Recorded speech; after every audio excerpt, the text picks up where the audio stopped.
security. There was, a bunch of people warming up, and he just walked like just straight directly towards me. I was standing at the free throw line shooting free throws, and he's walking towards me like I did something. You know what I'm saying? Like it looked like You were in trouble. like I'm in trouble. And I literally froze, like I didn't know what was happening. And he came to me and he said, listen, family first, go home, don't worry about basketball game. You don't have to worry about anything. We will understand, we will cover up for you. Go home, fly back to Poland, see your mom, make sure she's okay. And when she's okay, come back and we're gonna continue to play. So, yeah, he was one of the best owners I had. He was very optimistic. He was very passionate about a lot of things, and he was always positive, which was great, Mm-hmm. Steve Ballmer, he was, how you call this word in English? Say it in Polish. I can always translate. He was, you could see he's like, he got too much energy. He's just like completely fucking loose. Wired. He's like, yeah, exactly. We could say he's wired. And he was doing so many different unnecessary things like during the game or during practices, but he was great. I remember that one time we had a dinner, and I've been using that experience from that dinner. I've been using until now. Imagine you have 40 people sitting at the dinner before the season, and the owner stands up and says, everybody needs to stand up. We're gonna go one by one. Everybody has to stand up, and you need to tell me, you have to answer 3 questions. First, tell me something about you I don't know. 2, tell me something about your family. 3, tell me what do you think we can achieve this year, and what are we capable to do? What are we capable of doing it as a team? Like what are we going to be able to achieve? So everybody, start going around the table. Everybody start telling their stories, right? And we had some crazy stories. People were standing up saying like, "Oh, people don't know, but my dad is in jail." People don't know, but my mom was shot, and like some crazy stories. Then, and then I came to me. I told my story, and after that, when we all finished, I said, hey, hold on. I said, boss, you gotta stand up and tell us 3 questions, right? I mean, it's not only about us, it's about you too. So he stood up and he started telling us, answering those 3 questions. And at the end, he said, if you ever have any questions, if you want to get any advice, business advice, or if anybody wants to talk to me, please let me know. I'm always available for you. Guess what? Out of 40 people, I was the only one who raised a hand up. So 2-3 months later, he flew in for practice. He came into the practice facility, and I was the only one who came to him and said, Mr. Sarver, by the way, do you have a moment? Like, I would like to speak to you if you have a chance. So he said, yeah, sure. Grab your food after practice, go to the conference room. We're going to sit down and talk. So, yeah, I had an hour and a half back then, with the 14th, the richest man on the planet. I had an hour and a half private conversation about everything. And right now, as far as I know, I think he's 7th or number 8, the richest man on the planet. So usually people pay for that, to have that time with such an important person. But I had an opportunity to sit down and talk to him. And that was great. It was great. I did get a lot of tips, business tips from him. And he was the 2nd owner. The 3rd owner was Mr. Rich DeVos. But unfortunately, he passed away a couple years after I left Orlando. He was a great owner too. We had a funny situation. We went to every year before the season, we were going to his house to Palm Beach. He took the private jet. The whole team was flying to the Palm Beach to see Mr. DeVos. You know, he had a big dinner ready for us. When we arrived there, you know, after like entire evening, Jameer Nelson was talking to Mr. DeVos. He said, "Mr. DeVos, it's a beautiful house. You know, blah blah blah. It was thank you for the dinner. By the way, what kind of watch do you have? Oh, it's like, you know, in an old, some century old watch. Oh, very cool. Looks beautiful. You know what? Take it. It's yours." So he gave him a watch that was like stupid expensive. So I tried to use that. I tried to use the same moment. I was like, "Mr. DeVos, you have a freaking nice yacht, you know, by the way, then you have a nice boat." You know, I was hoping he's going to give me a boat, but no, he didn't. So, you know, so that was the third owner that I'll say was a very, very good owner. He was a family-oriented, a human that was really involved with players. He was always connected with players, and that was the best. The worst was Robert Sarver by far, not even close. And so for you, first off, my condolences about your father. Appreciate you, thank you. Last month. But how is it for you being, you know, probably as of right now, the most successful NBA Polish basketball player? You have Jeremy Sohan, you have Oleg, who played at Summer League this year, was with Gran Canaria and Mega. Now I think he's with Panathinaikos. Panathinaikos, right? Panathinaikos. So what is it for you, you know, to have your father's legacy, 72 and 76, you know, bronze medal, and just being able to still have an impact? I don't know if you're still coaching, but I know you were coaching. I was coaching last year. This year I didn't continue doing it. Well, first of all, you know, it wasn't easy to being raised back in Poland, where you carry your father's name on the back of the jersey. That's one. Two, there was always a lot of expectations about me, because, you know, I'm a son of a great boxer and a, you know, Olympian. I need to deliver results. I need to be good. I need to produce, you know, either in basketball, soccer, whatever I was playing, and there was always an expectation. But honestly, I didn't care about that. It was more about having fun for myself and just following your dreams. Being in NBA for 12 years, it was a huge achievement. You know, back then, I would say I had a huge fire inside my heart, and I was very passionate about basketball. Everything I was doing with incredible passion and incredible, you know, energy, and with incredible will that I want to achieve things. Now, you know, I'm a 40 years old guy. I don't look at, you know, basketball the same way like I was looking when I was 20 years old. But I know how much I had to sacrifice to become a basketball player, and to stick in the league for 12 years. Trust me, my body feels this right now. So the funny thing is, I would never imagine I would leave a mark in NBA like I left right now about Gortat screens, and I could never anticipate that. Like I would say, like, okay, it will be great to play in NBA, it will be great to average double-double, but to leave the mark that there's going to be a Gortat screen for the rest of the life, you know, in the NBA, yeah, that's huge. That's huge.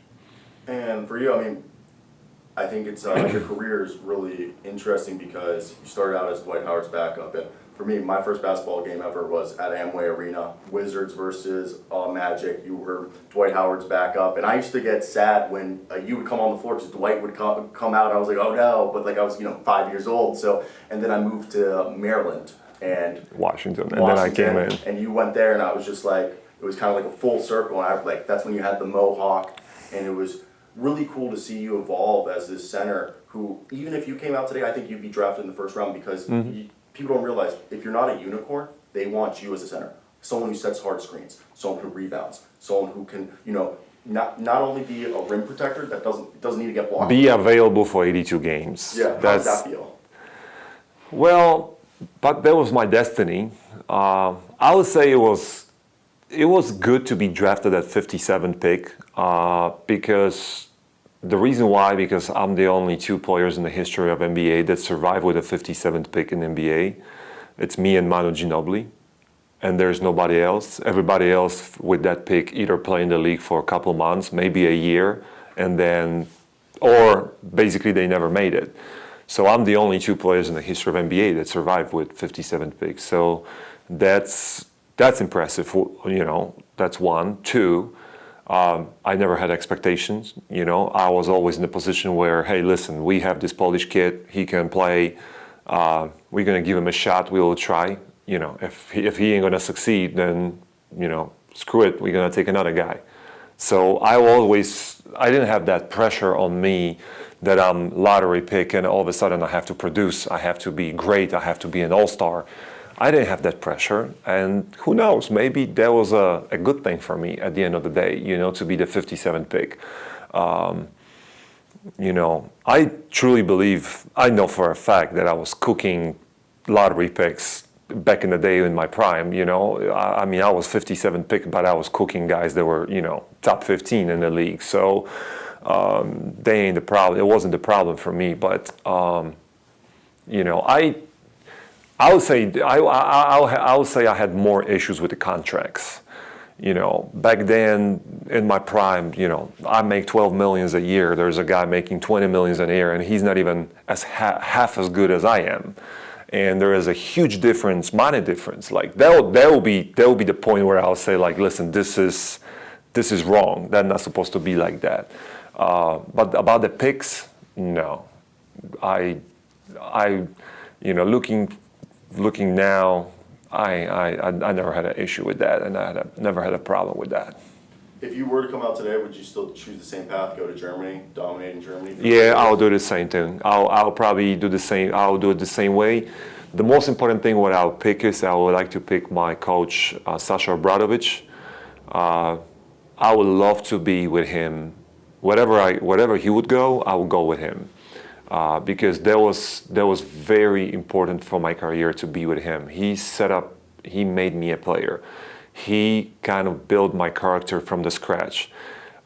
He made me who I am today, and I learned from him a lot of things. I would not say I learned a lot from German league, particularly German league. It was a good, strong league. Now is even stronger than it used to be, but Sasha Obradovic was the guy who made me as a player, and he was the biggest difference maker in my career. What would you say is the biggest difference between European coaching and American coaches from your experience?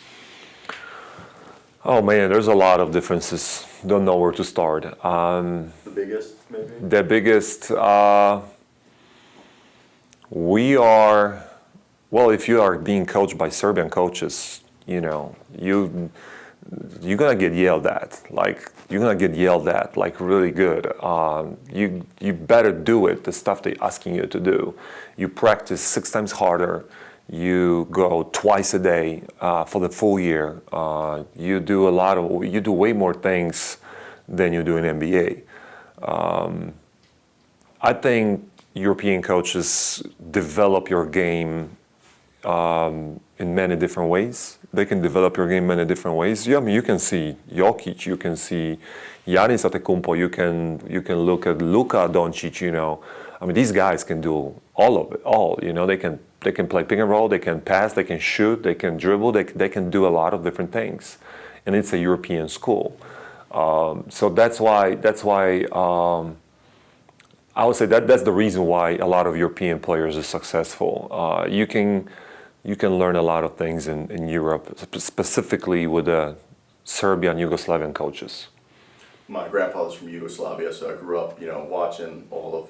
You speak Yugoslavian? You speak Serbian? I mean, no. My grandfather died 53 years ago. My dad's almost your father, was similar age as your father. My dad was raised in Argentina, born in Italy. You know, just usual story of the Europeans who go after World War II. But I grew up, you know, Manu Ginobili, you know, watching all like tapes from like obviously Drazen Petrovic, and like now everybody who's came over. I used to love Jan Vesely, and every time I saw a foreign guy, like, and the reason I love Jan Vesely. It's amazing to see the stories of like you guys and how all Europeans players have like this connectiveness even when you guys leave the league. Right. What's that like? Why is there a tighter community? Because we have similar culture. I think that shows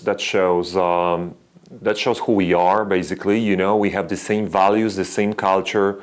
We have the same jokes. We can spot the same issue or the same situation in a room. I mean, for example, you have one of the guys walking into the locker room with a golden grill, with the shiny diamonds, and he walks in, he smiles all over the place.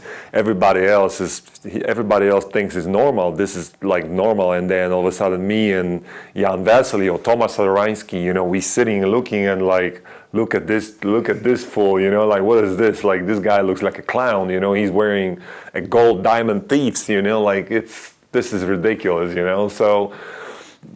Then next thing you see all of a sudden, Afro-American coach walking in with this super baggy clothes, like I'm talking about like literally a potato bag hanging on him as a suit, and we look at him like, what the hell is this, and we all cracking jokes like, listen, you could make 3 suits out of this material, like why would you make a suit? Well, it has to be comfortable. You look like an idiot in this suit, so like we see those differences. We as a European guys, we can spot a lot of things the same way, and we can see a lot of things the same way. We speak about, when people talk about, Sunday football, we talk about, weekend Premier League games or like Barcelona, Real Madrid games, So we just have a different culture and different values and different things that are interested for us. No, it makes complete sense. I'm the first one born in America on either side of my family. I don't have any family here in America, so for me, it was always the way I talked about my family's Boca Junior, River Plate fans, okay? Or I had other ones who were Pescara and Roma fans because they were in Italy. So it was like, they're not talking NBA. So for you, what do you think is the biggest reason we're seeing this revolution of European players? You talked about it in your coaching.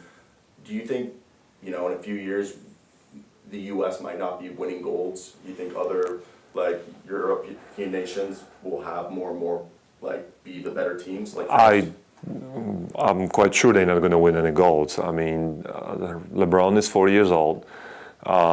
Kevin Durant is not the youngest one also. Steph Curry, he's great and one of the greatest of all time, but he can't win games on his own. I mean, we can see this right now in NBA.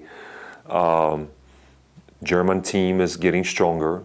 Spain has incredible system. They're producing NBA players every year, basically, sending 2-3 guys to the NBA every year. France has incredible talent. Greece is getting better. Serbia is, a mine of a gold mine of basketball players. So, yeah, I mean, America is in a very tough position. I mean, you can see the MVP race right now. You have Giannis Antetokounmpo, you have Jokic, Luka, you got Embiid. I mean, 80% of these guys are from 80% of these guys is from Europe. So unless there's going to be like a super big talent in NBA. Coming into the NBA from draft, and he's going to be like 100% pure American, then yeah, maybe things will change. But as of right now, I mean, even Victor who came into the league, he's French. I mean, the way everything looks right now of the NBA it's tough. It's tough. I'm not going to say NBA is in a bad position. No, it's not. But yeah, things are changing. I mean, to touch on that, I mean, if you look at the draft, half of the first round is going to be French players. You see Alexis's nephews in there. You see half the lottery is French players. With that, is your thought? Is the problem with American players like AAU, college? Do you think that's like not preparing them? Well, I would say maybe no, not necessarily. I'll just say it's generations. You have different generations of kids coming into the to the NBA. Back in the day, you had the generation of LeBron James, Dwayne Wade, Carmelo Anthony. I mean, in one draft you had like 5 superstars, or maybe 5, 6 superstars that they were basically, playing at the high level. Like few of them are the greatest of all time, So, but you got to understand the new generations of kids that are coming into the NBA right now.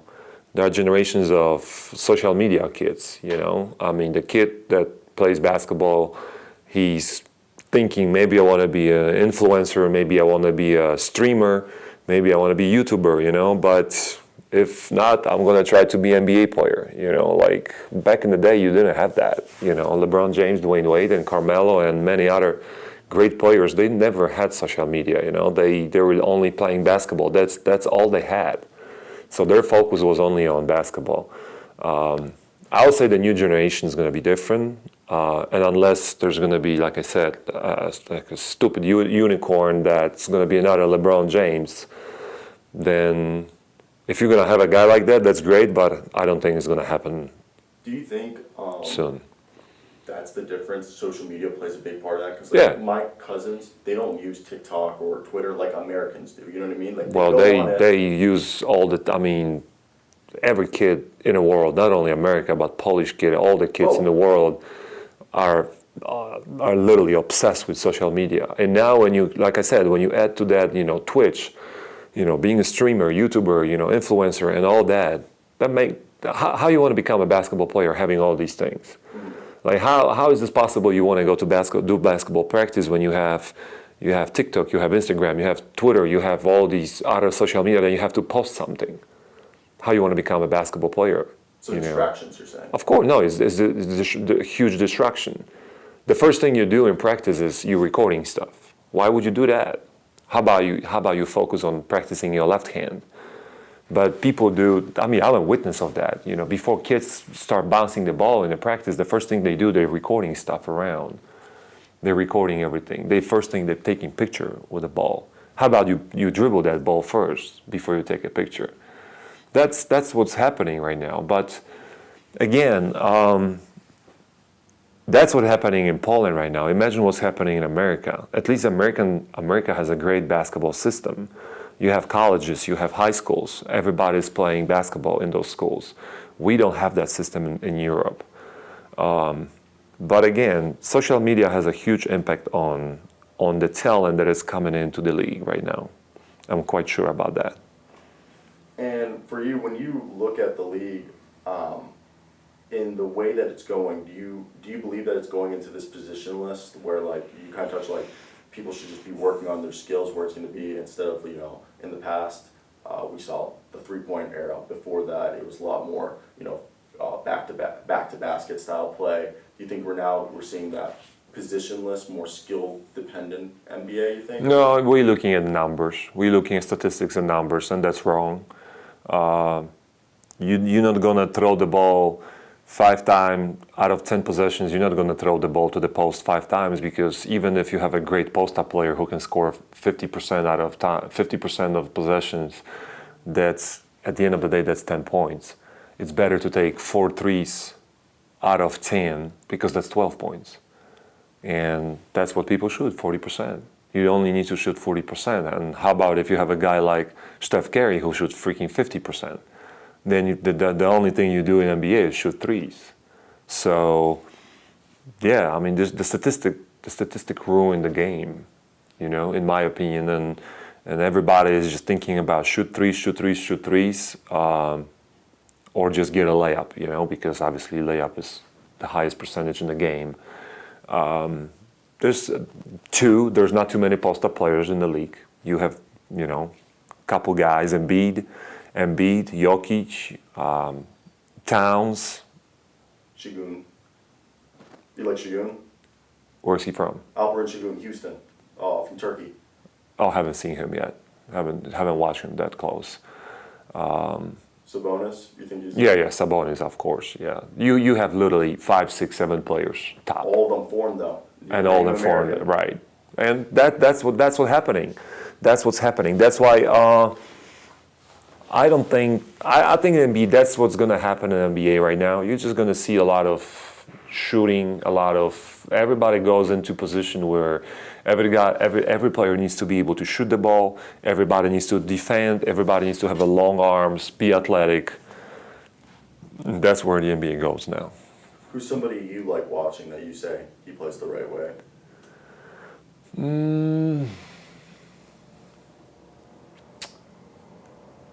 I mean, I love to watch KD. I still think KD is like a stupid scoring machine. I mean, it's just nobody can stop KD. I mean, if this guy's on a mission, he's in my opinion, he's the best player in NBA right now. I know the record doesn't show that, but he's just. I mean, if he wants to, he can average 40 in this league. You just got to give him a touches. I'll just say that he needs to stay healthy, do whatever it takes to stay healthy. But I like KD, Bradley Beal, obviously. Who else? Yeah, these two guys mainly now. You lived through the Wizards eras of when we were good with John Wall and Bradley Beal and Otto Porter. In your minds, what went wrong there, and with like how the Wizards ended up now? Because it was the same front office basically because Shepard was from Grunfeld. What happened? Well, as crazy as it sounds, I will say that we probably should keep it Randy Whitman as a coach. Yeah, I know that's crazy what I'm saying, but yeah, that's what we should do. Why? Because he was the only one coach that was able to control John, and I think John was they were bumping heads. I was bumping heads with Randy, but Randy was a hell of a good coach, and he knew what he was doing. He was able to control John. He was able to control Bradley, and he was bringing the right people on board from player standpoint. And we were missing that maybe one or two good role players in order for us to make a bigger run. And then also we need some luck. I mean, John broke his hand in the second or third game against Atlanta. I mean, it was over. Our main guy broke a hand, you know what I'm saying? I mean, the guy couldn't dribble the ball. His hand was a big potato. He wasn't able to grab anything in his hand. He played the game with one hand. So, yeah, I mean, we need some luck. Randy should stay as a coach. Maybe additional one or two better signings as an organization, and just overall, we all should do better, you know. But we had an incredible team, man. I mean, dude, back in the day, when you sit in the plane, we were flying to another city. We didn't care where we're flying because we knew what we were bringing. We were bringing freaking storm. You know, when we show up, I mean, we had so many weapons, man. We had so many weapons. John, Brad, you know, me on the pick and roll, me and Nana inside. Oh my God, that was we were a hell of a team, man. I mean, we were unbelievable. And then there was a year we had Otto Porter, Trevor Ariza, I think. I mean, Otto Porter coming off the bench. Andre Miller coming off the bench. I mean, we had a squad. Yeah, but right now we only got memories, man. But like I said, keeping Randy probably would be, and I was the one who was bumping heads with Randy too. So I know it sounds crazy, but yeah, we should keep Randy. Well, like I said, first of all, you know, John is my brother that we played together for many, many years.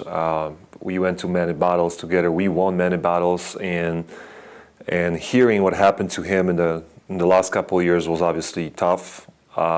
When stuff like that happening in your personal life, you don't think about basketball.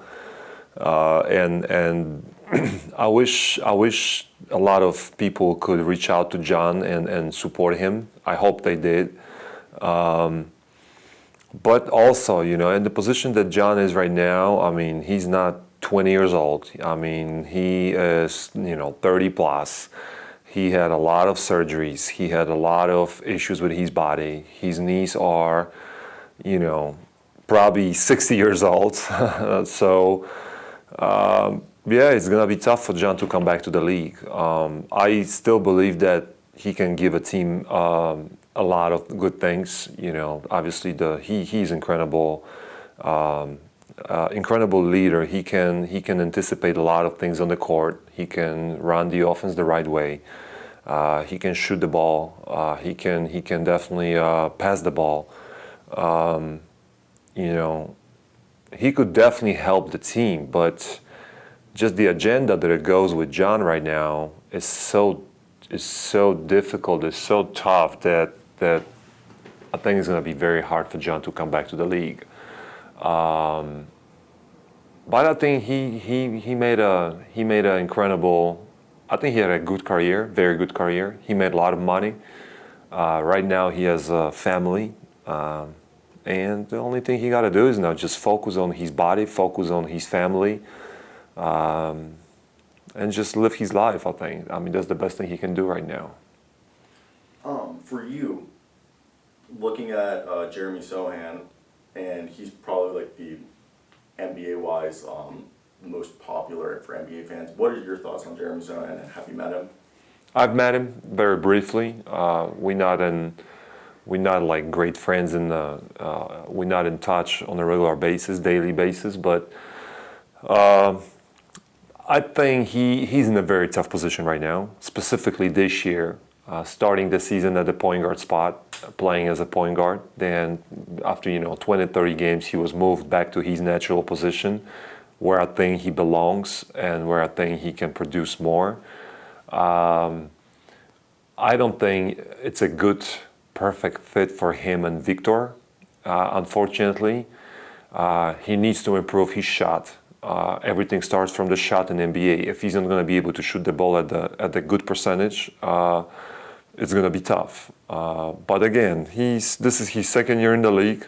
He's still got a lot of time. He can improve dramatically in the next couple of years. So we're cheering for him. We're hoping he's going to help the national team to become a better. Hopefully, he's going to make our national team better team. But again, he got to continue to work on his game, and he got to continue to improve. And he's in the best place in the NBA. I mean, San Antonio with Greg Popovich. I mean, what else do you need? Is there any other Polish players that people might not be aware of that you think they need to keep an eye out for in the future? Or maybe is playing right now? I mean, Oleg Balcerowski, obviously he's playing good at a good level in Europe, but I don't think he's ready to come to the NBA. I know he tried. I know he would love to go to the NBA. I mean, I completely understand that. But as of right now, I mean, I don't see any big talent from Poland going into the NBA right now. I mean, to be honest with you, I don't. It's just the generation we have. Makes sense. I mean, you guys have had a good generation of soccer players, though, the past couple of years. So. And then we're getting our ass whooped from Moldavia 3-2. Yeah. Well, I didn't mean this year, but like for the 2010s a little bit. You know what I mean? Yeah. Well, Lewandowski, wasn't he Polish, right? Yeah, but yeah, he's old. I mean, that's the generation that already is gone, past. Yeah. True. So for you, when you look at the NBA, and I want to talk your year with the Clippers, was that the first year of Kawhi and Paul George? Or was No, it the year before? next year they went. I was a year before. So what was it? And right there, that was still Doc Rivers, correct? What was it like playing for Doc Rivers? Who he's someone that watching him, he went from being a highly respected coach to now, the way he's kind of not disgraced, but people are like, oh, someone who didn't evolve with the times. What's your thoughts on Doc Rivers coaching? I don't have the best. I didn't have the best time with Doc, unfortunately, and he's a good dude. Like, he's a good guy to talk to. He has incredible stories. He got incredible, great history in NBA, but I would not trust Doc Rivers. I just don't trust him. What do you mean by that? I just don't trust him in many different areas. Like I just don't trust him. You know, you gotta. I've been with the greatest coaches in NBA. I mean, one of the greatest was Stan Van Gundy. Stan. I mean, you're talking about the incredible coach. I mean, guy who makes you ready for every single game and practice. When shit hits the fan in the game and then Stan calls timeout, you know you're gonna go into a bench and you're gonna get information and the play that's gonna put you on the right path.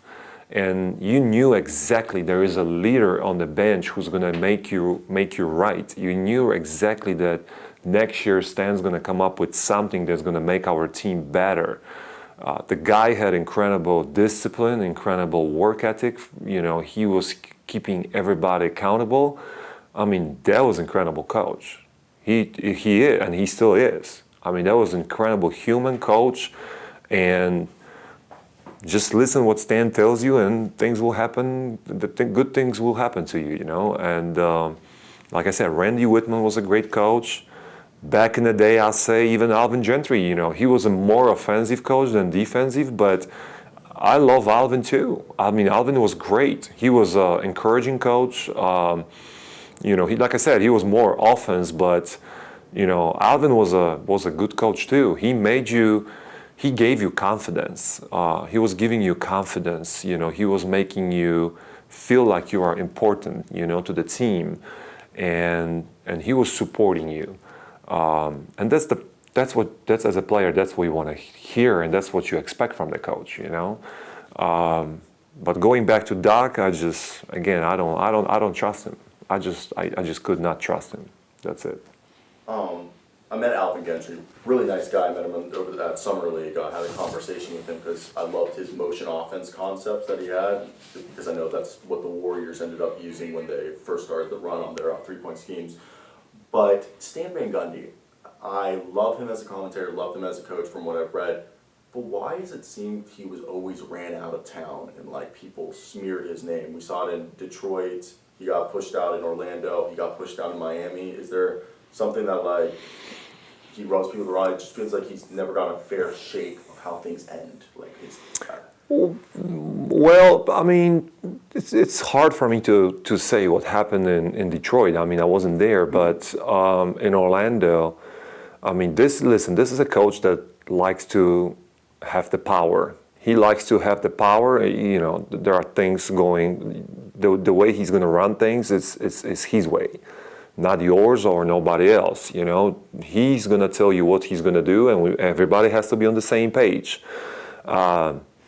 You know, in order for the organization to be successful, a lot of things has to be, like I said, a lot of things has to be on the same page. And I guess not everybody is willing to do that. I'm just guessing now.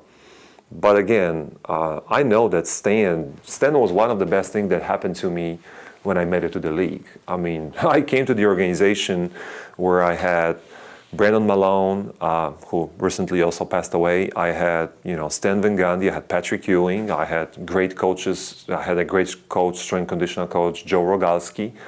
And these people also built me as an NBA player. They built my discipline. They built my work ethic. I mean, that's who that's who we were. I mean, we went all the way to NBA Finals. I mean, Jesus Christ. I mean, tell me another coach who's going to build a team like that from the scratch and go to NBA Finals. He did that. He's done that. That NBA Finals was the first finals I ever remember in my life. My mom, we were in the middle of moving states, and my mom was living in Maryland while my dad was packing up the house, and he put the TV in the bedroom. We used to watch you guys every night, through that whole playoff run. And you kind of, I felt the pain you had talking about the Wizards and how good that team was. Is it more painful to think about that Magic team and how close you guys were? And how was that whole final series, losing to Kobe and going on that run? Yeah, if Courtney Lee would make that layup, we would be maybe a champions today. But of course, I mean, listen, it's not a Courtney fault, but I think, I mean, looking now, looking, taking, sitting here and going all the way back in time and thinking about the finals. I mean, we were great. I wish we could have another run, maybe next year. I wish we could have another run. If I'm not mistaken, there was a situation where Hidor Turkoglu was signed by Toronto, I think. He went to Toronto. We brought Vince Carter. And later, 2 years later, we brought Turk back. Hiddo came back from Phoenix. Matter of fact, I was traded for Hiddo and a few other guys. And we just made a bad decision. We just made a bad organization decision, and we should give Hiddo the money he's supposed to get, and we should keep the team and try to make another run. But unfortunately, it is what it is. I mean, I was a backup player. I didn't have more power. I was only able to decide about the rebounds and screens. The organization was being run by Otis Smith, and that was his decision. But I mean, that was one heck of a team. Rafer Alston, Jameer Nelson, Nikhil Patriots. Oh, we had a lot of great guys. Yeah. A lot of great guys. And they all, basically half that team played so long. Yeah, so Brandon Bass, Ryan Anderson, JJ Redick coming off the bench. I mean, we had off the bench JJ Redick, Ryan Anderson, me, Rafer Alston. I mean, Jesus Christ. I mean, the second unit could make a nice NBA team, just the second unit. And imagine the starters, Dwight, Rashard Lewis, Jameer, Hiro, Courtney, Mikhail Petrus was there too. I mean, Keith Bogans. Yeah, we were fine. Yeah, I think everybody had a 10-year plus career, it seemed like, on that team, basically. Oh, because of the NBA Finals, everybody extended their careers for a couple of years, for sure. And for you, when you look at like how the NBA has shifted, and you talk about it's the stats, 3 points is better than 2. Do you ever find that like not as fun like to watch? Like I think personally international and like Eurobasket and even the World Cup this year was so much more exciting because you get to see like actual like defense, physicality. Well, European basketball is different than NBA for sure. But yeah, I agree with you. I mean, NBA changed. You don't have post-up games, definitely not as high as used to be. You don't really have too many experts on pick and rolls now. Most of the stuff that's being done right now is just one-on-one ISO and transition. Who's going to run transition better is going to score more points. And yeah, I mean, NBA changed. I mean, there's no doubt about that. And you've talked a lot about the post-up, and who was the hardest person for you to guard in the post in your career? Dwight, DeMarcus Cousins. Yeah, Dwight and DeMarcus Cousins. These two were the toughest one. DeMarcus because he was super skilled, but also loose cannon. And then Dwight because of his physicality, athleticism, and stupid strength that was just unmatched. How was it battling Dwight in practice? Oh my God, it was a nightmare. I mean, covering Dwight in a game was a different story than covering him in a practice. I mean, we had practice where I would almost punch him in the face. Like, I was like, all right, that's enough. Like, I'm going to freaking hit you in a second. Like, I was about to tear his ass apart because I was just mad and pissed. I mean, I was bleeding every freaking practice, man. I was bleeding every freaking practice. Either my lip, my teeth, my hands were scratched. I mean, until now, I have all the scratches. Everything's from Dwight. My chest, everything. I mean, he never cut his nails. I mean, Jesus Christ. Like I said, I was bleeding every single time, man, with Dwight. Because we never had whistles in the practice. And every time when I was like, come on, guys, this is a foul. And Stan will say, like, March, I'm the worst referee in the NBA. I'm like, thanks.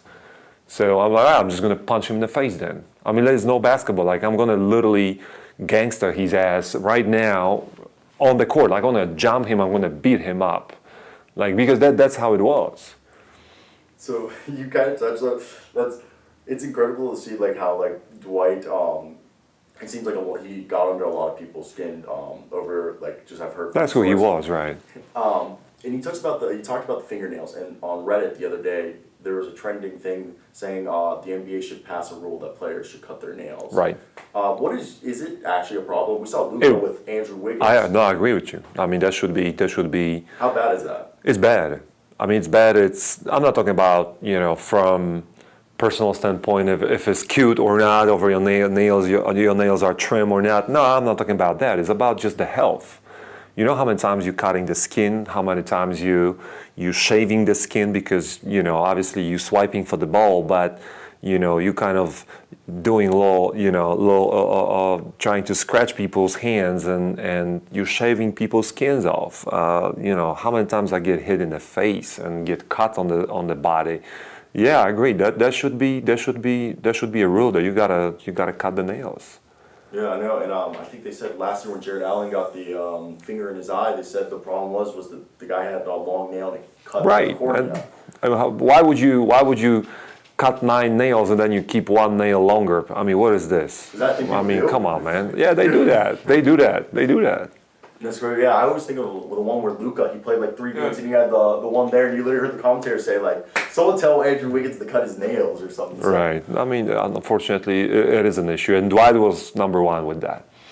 What's another thing that you would say? I guess, like besides nail, what's something else people maybe do? I don't know. It's not cheating, but like you would say like unfair that like the NBA allows. Like I remember. Oh man, I don't know if this is proper for me to say it, but I mean, they would do a lot of things. Like, I mean, when people box out, I mean, they will try to grab your balls and like squeeze it. They would try to. I swear to God, I mean, they do some crazy stuff though. I don't know how you didn't fight, so I would have. No. And imagine your first reaction is. Your first reaction is like, dude, like what the hell, you smack, and then you attacking the guy, but the referee most of the time doesn't see the first move. He see just the reaction. So, and then you are, fucked. You cooked because he sees your reaction. So, but yeah, man, there are a lot of things happen though. A lot of things happen on the pick and roll. Chris Paul will grab your leg, or he will punch you in the nuts too. I mean, dude, all the time. That's why when you do screens, you gotta cover up your nuts and make sure you lift your weight so your body armor here is strong.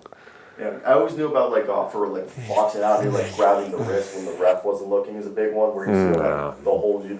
If somebody can grab your wrist and hold you, that's mean you're a little pussy.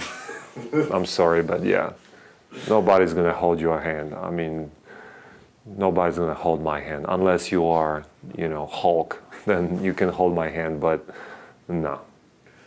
So do you think the NBA's the loss of physicality is something that like the rules like make it so that defense? Do you believe that whole trend where people are like, I remember JJ Redick came out and said it's not true, but there's a whole argument that the rules favor offense and you can't be physical. Yeah, I watched that segment with JJ. I think he's right about it. JJ was right, but I just don't think there's enough physical players in the league anymore. There's a lot of athletic players coming in, but you don't have brutals like Kedrick Perkins back in the day, Ron Artest and Rasheed Wallace, Ben Wallace. You don't have guys like that anymore. I mean, yeah, you have, one here and there, occasionally, but you don't have these brutes anymore, you don't have that. Me and Nana, we were super physical back in the day, The only guys who could match, the physicality with us was Marc Gasol and Zach Randolph in Memphis. Maybe a little bit, Chicago, Joakim Noah with Carlos Boozer, maybe a little bit. Pekovic? Yeah, Pekovic, but he was alone. You know what I'm saying? And then Pekovic could not keep up with me and then running up and down like that. So, again, I mean, yeah, you don't have physical players anymore like that in the league. That's true. In your eyes, who are your top 5 you would say if you had to say right now in NBA that you think are probably the best? Top 5 players? Yeah. Overall, Yeah, overall, just oh, Kevin Durant, Steph Curry,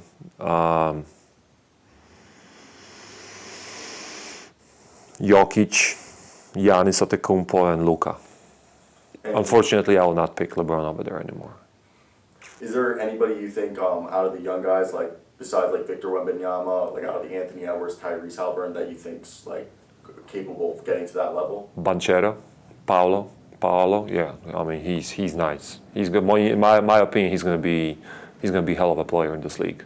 Do you like his post game? Yeah, I like everything he does. I think he still needs to continue to work on his game, obviously. But what I heard, he's very solid kid with a great mind, and I think yeah, he could be special in this league. Is there anything that I know, like you had a fulfilling career, but is there anything you regret that maybe you might have done differently, or maybe you wish you could have changed? I wish after I was waived by the Clippers, I wish I could go to Toronto. They called me 6 times and I didn't go. I'll be an NBA champion today. Yeah. I know. I decided I want to go to Golden State, and they lied to me. They said, no, we don't need a big. We're gonna take the small guy. We're gonna take additional guard. And 3 weeks later, they signed Andrew Bogut from Australian League. Wow. Shit happens. So we'll wrap up here in a sec. I just want to say, if you had to tell a basketball player watching this, maybe a college kid, high schooler, what's one thing you would tell them, like a piece of advice that you didn't know when you were a kid? Piece of advice. Jesus Christ. Use every opportunity to get better. Either watching tape, watching film, using free time to work on your body, work on your game, work on your keeping your emotion, at the right level. Work on your weaknesses, don't work on your strengths. If you are a shooter, work on your dribbling, work on your passing. Don't go to the gym, don't go to the gym and don't work on your shooting, because you already know how to do that. Be patient, be humble. Just wait for your time and always stay ready. And stay away from the social media, though. Don't read the social media, especially after a bad game and a good game. Seriously, because it works both ways. After a bad game, you're gonna read just very bad things about yourself, and when you have a good game, you're gonna just read how great you are, and that's gonna put you to sleep. That's gonna kind of, screw your focusness. Screw up your focus. So don't stay away from the social media, basically. And my final question is, what do you want people to think when they think of you? Gortat screen.